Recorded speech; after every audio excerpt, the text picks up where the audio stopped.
Last time, we uncovered the place behind the bubbles, Prosecco DOC. Now let's make sure you're drinking it like an Italian. One of these is the real Prosecco, and one's not. Let's spot the difference. And to do that, I'll hand it over to Christine to show you exactly how the Italians drink it.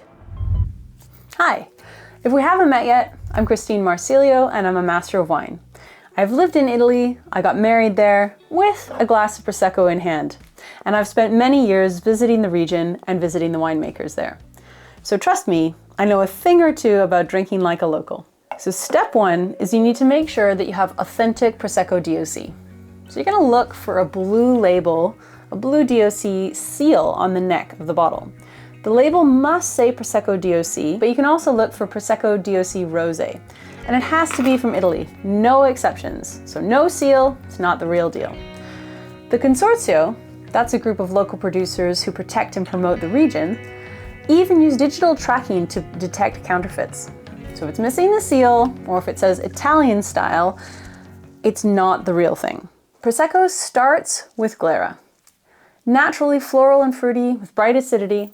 And for rosé, winemakers add around 10 to 15% Pinot Nero, giving a delicate pink hue with red berry and floral notes, like wild rose and violet. And those grapes can be made into different styles depending on the sweetness level, which is where tasting gets really fun. Now, Prosecco is crafted using the Martinotti Method, where a second natural fermentation takes place inside pressurized tanks. Here, yeast consume added sugar or grape must, releasing alcohol and carbon dioxide. Now that carbon dioxide is what creates all those lovely bubbles. How sweet the finished wine tastes depends on how much sugar remains after this stage. So, Brut Nature, Extra Brut, and Brut are all dry styles that you'll find in Prosecco DOC. They have flavors of bright citrus, green apple, and a touch of savory minerality. The finish is crisp, really mouth-watering. This is perfect if you like fresher, leaner styles, especially with salty snacks or fried seafood. Extra dry and dry are the most common styles, but they aren't actually dry.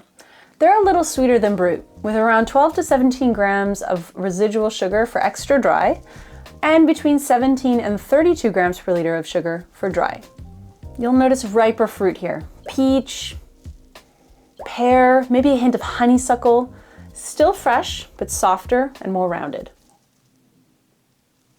This one I'd pour for an afternoon aperitivo with friends or spicy foods, or even as a mixer for a cocktail. Now, the Martinotti Method captures glera's floral, fruity personality. Fermentation happens in sealed tanks, which preserves the grape's natural aromatics and freshness. The result? Light, graceful bubbles and those pure fruit and flower notes that you've just tasted. So how do we serve it? Well, Italians chill Prosecco to around 40 to 45 degrees Fahrenheit, and they use tulip-shaped glasses to pour the wine in. It gives you space to smell the wine without losing the bubbles too quickly, and it opens the wine up gently. It's not a race, it's an aperitivo. Now, the bubbles should be fine and steady, elegant, not overwhelming.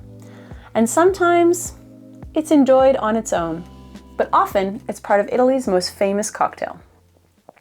In our next video, I'll show you the proper way to make the perfect aperitivo drink, the spritz.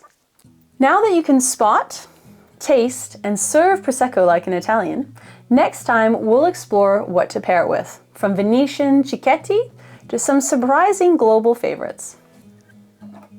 Cheers!